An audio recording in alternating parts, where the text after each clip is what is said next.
Think I almost got abducted. I 29 male was out partying this Friday night with 4 of my female friends, 2 of which I have just met that evening. We were having drinks at a club in Bratislava, Slovakia, Europe. The night was going great. We were dancing and talking. All of us had fun. At around 2 a.m., the girls grabbed a taxi and went home.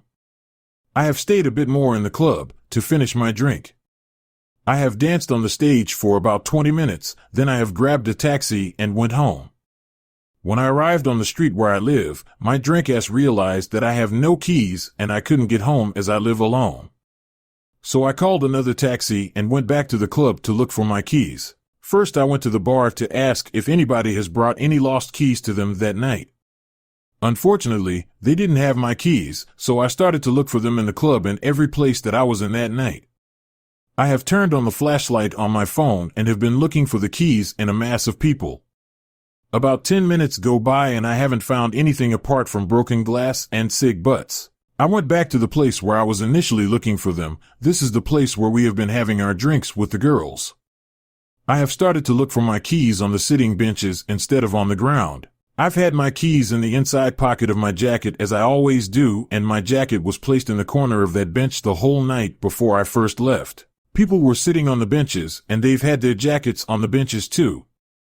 I sat down near the corner where I was sitting before, and besides me was a guy with lines of some drugs on his phone, freely giving them to other people. He had put his jacket in the corner of the bench, and I wanted to look at the corner of the bench to see if my keys haven't been pushed into the corner or something, so I grabbed his jacket and to my surprise, my keys were right under his jacket, in the middle of the bench. I was so happy to find my keys. I was drunk and started pretty much yelling how happy I am to find my keys, as I was getting fucking desperate at that moment. There was a guy on that bench that we have met with the girls before in the club. I will call him L. He was really nice during the whole night, and so I kept talking to L when I found my keys. I've even went to the bar and grabbed another beer just to talk for a bit more with L. I went to the toilet to have a pee, and when I came back, L had found himself an acquaintance to which he was talking, so I just started to finish my beer while I smoked a cigarette and was getting ready to go home. This is when the guy that had lines of some drugs on his phone has started talking to me. I will call him Pedro as it was definitely a fake name that he gave me. I've been talking with him in English. Pedro was 19 years old and he was from Colombia. He told me stories about how life is in Colombia and how his family struggles. He told me that his father has died recently and he is the oldest son, so he is in Slovakia trying to make some money for the family. He even showed me photos of him and his family back in Colombia. I sympathized with Pedro and I was feeling sorry for him. After about 20 minutes, L has scored with a girl that he met and he said that they're going home. He asked Pedro if he has any MDMA on him and he sold some to them, so L left with the girl. People around on the bench have seen that happening and so they wanted some drugs from Pedro, so he started to make lines on his phone again. I told Pedro that I'm going home and wished him best luck, grabbed my jacket and started walking. This is when Pedro called out to me and stopped me, said that it's late and he should go back to the hotel too. He scratched the drugs from his phone onto the table, took his belongings, and told the people that they can finish whatever was left for free. Me and Pedro have walked out of the underground club. When we were outside, he asked me if I could walk him to his hotel, which was nearby, a 5-minute walk. He told me in the club that he has no friends and no family in Slovakia. I really sympathized with him. I told him that sure, I can walk him to the hotel. We were talking the whole walk and he was saying really nice things to me, like how I get his situation and how a good person I am. When we arrived at the hotel, the door was closed and he messaged to someone to come and open the door for him.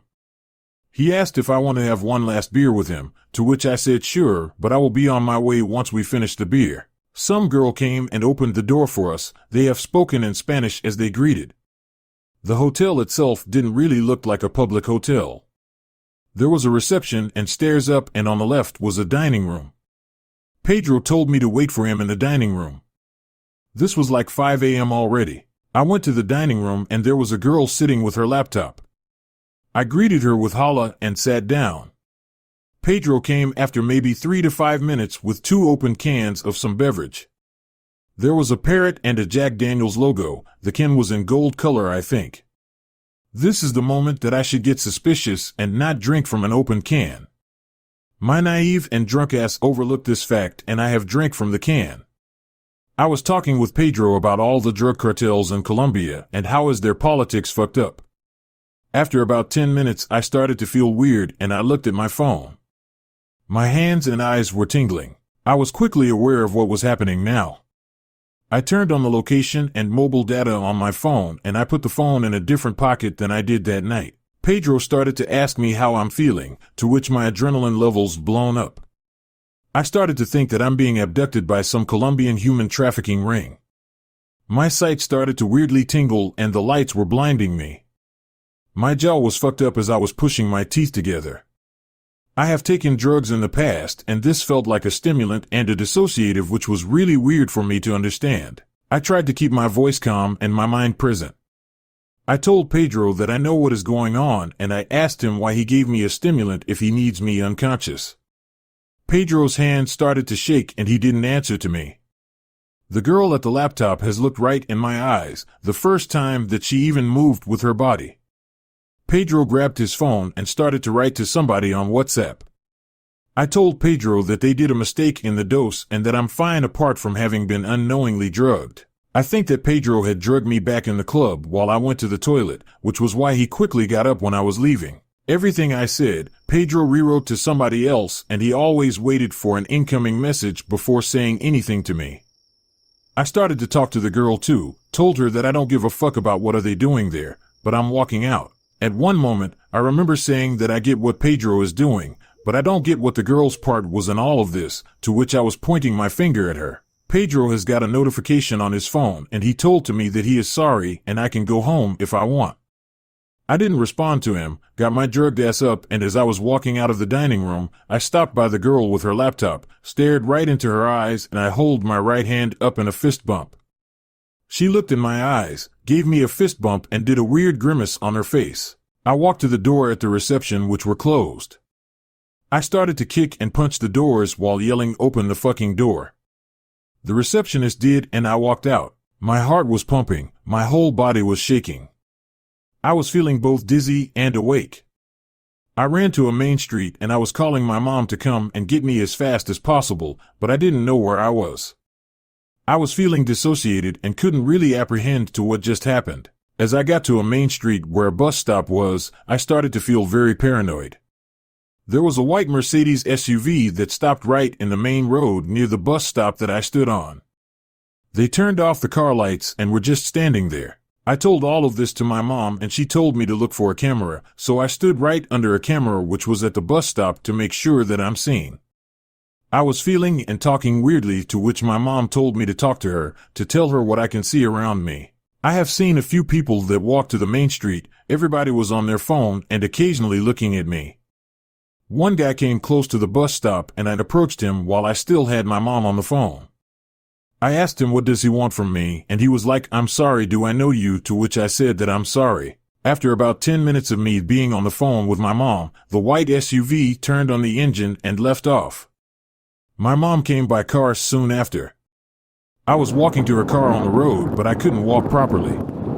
I felt paranoid, tons of adrenaline going through my body. My heart was pumping so fast I thought I'm going to have some kind of a seizure. I managed to get in my mom's car. She was in her pajamas, so much scared. I started to tell her everything that happened.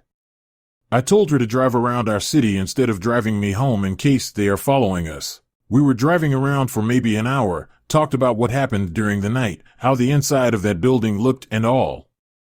My jaw was going so crazy that my mom could hear it and she was really scared for me. The whole ride, I was feeling really weird. At one point I felt like my soul left my body.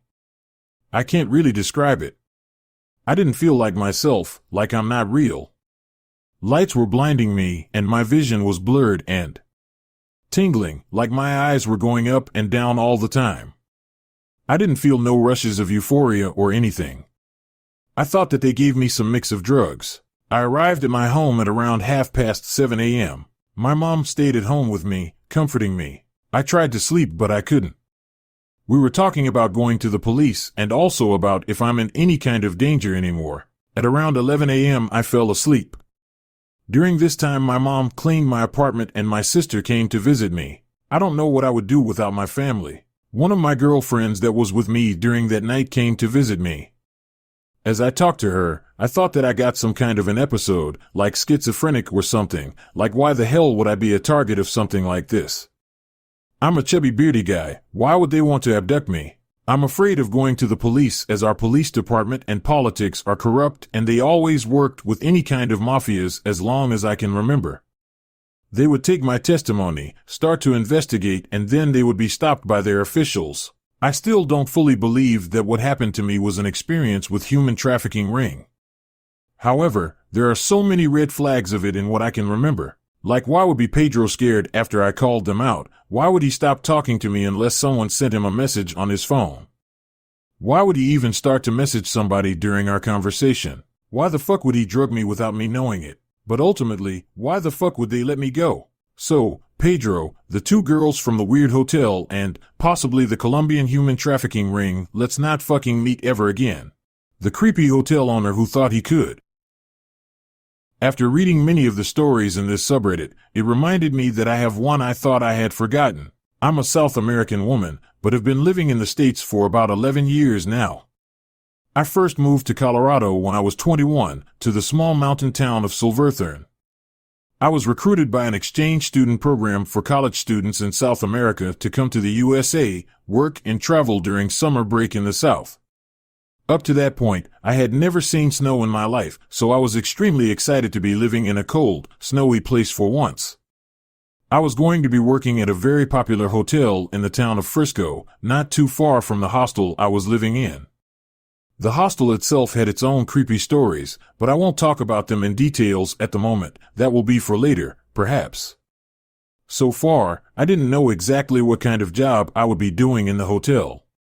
All I knew is that I was supposed to show up there on a certain date and time to talk to the owner, an Ukrainian-American guy that was probably in his mid-40s back then. So I show up, introduce myself, with the basic English I had at the time, and tell him I'm excited to start working there. He gives me a weird, long stare, almost as if he was analyzing me. He was a tall man with very pronounced eyebrows, so that kind of creeped me out for a second. He then showed me to the restaurant and said I would be working there as hostess, besides delivering room service orders. I really didn't think my English was that good to be in close contact with the public back then. I thought I would be working back of the house or housekeeping, but he insisted. For those who are familiar with the area, this part of Colorado is not too far from Vail, so it's needless to say they get very, very busy there during ski season, and I was dealing with customers from all over the world. That's when I also started helping out as a server during breakfast, and of course would get lots of orders wrong by my lack of English, which made the owner very mad. I remember one time that my coworker and friend was taking a little bit longer to wipe down one of the tables when we had guests waiting to be seated, so he grabbed the towel from her hand, yelled at both of us to get out of his and stop being so damn useless, and then proceeded to throw the towel at her face. Let me just make a small note here to say that this girl was also an immigrant like me, with fantastic English and living in the country for years, but he would always try and find ways to show us how slow, dumb, or inferior we were compared to him, an American citizen. Then at night, after the place had slowed down, he would then act all apologetic and buy us drinks at the bar, make forward comments about my appearance, and even caress, my legs. I was starting to feel uncomfortable around him and would always try to not be in the same room as he was. During work hours, I would be focused on customers or talking to my coworkers, and I would never make eye contact with him if he was present. On New Year's Eve that year, there was a big incident in the hostel I lived at. I was out that night with a few coworkers, but learned later that one of the residents had gotten way too high on who knows which drug and started chasing down one of my friends, also from South America, inside the hostel, while pointing a gun at him, yelling racist slurs and making death threats. He got arrested, but it was easy to say that most of the students living there no longer felt safe. While telling about the incident to one of my coworkers the next day, the big boss overheard the conversation and immediately came to check on me and make sure I was okay. I thought he was being very nice and thanked him for checking. He said I should not be staying at the hostel anymore given the circumstances and invited me to stay in one of the hotel rooms, free of charge for the next 2 weeks, while I looked for a new place. That seemed very generous of him, especially given the fact the hotel would be completely booked often since it was the peak of ski season. I accepted his offer and moved in the next day. I was so overwhelmed with happiness for finally having some privacy. I was sharing a room with 5 other girls in the hostel, and for getting some extra sleep before working my breakfast shift, since I was now literally living at work, lol. That was until one night later that week where I felt extremely exhausted after being slammed in the restaurant all day and delivering orders to several rooms. I was ready to get cozy in my hotel room and go to sleep. I was off the next day. I think it was around 2 in the morning when I woke up completely groggy and noticed that my door room was open. I could see the lights in the hallway. Then I noticed the silhouette of a tall person standing inside my room and watching me sleep. I couldn't see a face, but could definitely tell it was a man. As I start realizing what's going on, I hear a metal clanking noise, as if he was getting ready to take his belt off. WTF? I yelled. That person quickly got out of my bedroom. The next day, I asked management and my coworkers and said there was definitely someone in my room the night before. They said I was probably dreaming or someone from housekeeping must have gotten into the wrong room. Wrong room? At 2 in the morning? Housekeeping? The owner didn't comment on the case and stopped talking to me or even acknowledging my presence after that. To my relief, of course, nothing else happened. I moved on, got a new job, a new apartment to live in, etc. About a year after my little incident, while checking the local Summit Daily News, who do I see on the front page? Him. The owner. He had been arrested the night before after getting 2 female hotel guests way too drunk at the bar and letting himself into their rooms once they had crashed for the night. They woke up and there he was, standing in the room, staring at them, while getting ready to make his next move. They screamed bloody murder and called the police immediately. Was it him in my room that night?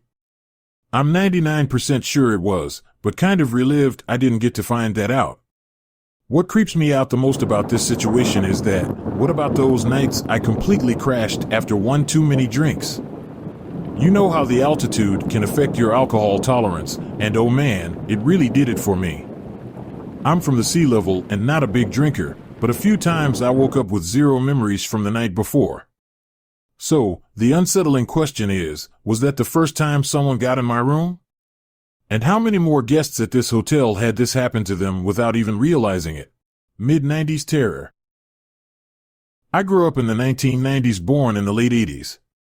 And I remember getting my first bike and starting to explore the area in which I grew up in upstate New York. Where I grew up is much different now. In the 90s it was more rural with clusters of neighborhoods here and there. I lived near an old capped landfill, and the main road connected a lot of semis down to some factories in a neighboring town that was like a 5-minute bike ride. We also had an old Baptist church that was founded by an eccentric former hippie who was really good to the community. My dad, who was a very serious drinker, loved to fish, hunt, etc. with his friend because it gave him an excuse to drink and kill something. But he ended up making this deal with this pastor and the gentleman who owned a pond behind the church to stock it with fish, as at the time my dad and his friends started becoming serious competitive fishers and went in on a boat which my dad had to sell his share to eventually, to keep drinking. So my friends and I had permission to fish there in the summer, and we would go down and swim and all that. I lived easily less than 5 minutes from this pond, and my friends and I go out there one summer day. This was around 1995. My mom had heard on the news the week prior about a wave of kidnappings. I don't remember if Amber Alerts were a thing then, so she decided to make a code word with me. She came to me and told if anyone ever tried to convince me that they knew my mom or dad, in the hopes to get me to get in their car, to ask them for a code word. Ours was pickles. So fast forward to our fishing trips. My friends leave before me after we sat around and actually just swam more than anything. My friend Dennis got mad because he was serious about fishing, so he and his brother left and I was alone on the road, as the road, once you got past this farm, was a straight shot to the main part of town, and our road was on the right just before the road ended. So I get to my road and am about to turn, and I didn't notice I was being followed by a beige-colored pickup with this Cletus-looking guy from The Simpsons in it. He greets me and tells me that my mom and dad are waiting for us at this local restaurant, which I knew. He tells me that they asked him to come get me and meet them there so we can all have dinner. Immediately thought of what my mom said, and I started getting this evil feeling like I was in danger. So I told him that my parents specifically have a password that they give their friends, and that if he was their friend he was required to tell me, at which point he got mad and started swearing at me, although I didn't see one, but I was certain he had a gun as he started fumbling in the truck. I turned and started pedaling down my road screaming for help and that I was in danger. He jerked his truck to follow, but I was making too much noise and was already to my house that he just took off. When I got home, my mom was home and I was hysterical and asked her why she would ask such a mean friend to pick me up. And I told her what happened and she didn't believe me, and she calmed me down, told me I did the right thing, but could tell she had a hard time believing me. She also grew up in same town and nothing like that had happened to her. A few days later, a friend of hers told her a similar story about her son on another part of our town. The police then were involved and the cops came and talked to me, and I gave them the same description of the man, truck, what had happened, etc. If the guy was ever caught, I used to be very bitter at my mom for not believing me, but I now understand the confusion she had, and instead of reacting she just tried to console me and keep an eye on everything. My dad, on the other hand, was more vigilant about it and would ask me all the time when he'd take me out if someone looked like that guy out of a truck looked the same as the one I saw. I hope no other kids were harmed by him.